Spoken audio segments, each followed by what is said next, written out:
Floor work is a whole other challenge, and we've talked about some of this previously in the year. But this week we are diving a little deeper into some of this stuff. Throughout this week, we're going to talk about leg swings and pike turns, passe turns, V spins, being able to do shoulder rolls, shoulder stands, power moves, and what each of those are.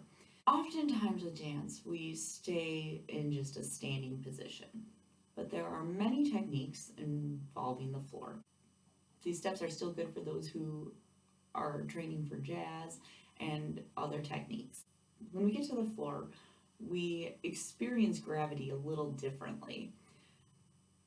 Some of it can be a little mental, where you mentally tell yourself that you're at the floor and you kind of relax a little bit, and that's something we actually need to overcome. You still need to be fully engaged when you are on the ground, so that way you can transition into other moves or into a standing position with ease. If you let your alignment or your technique go when you get to the ground, you're going to actually have a much harder time and you get stuck. You kind of sink like it's quicksand.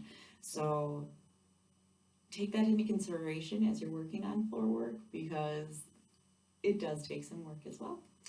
I will see you tomorrow as we talk about leg swings. I will see you then.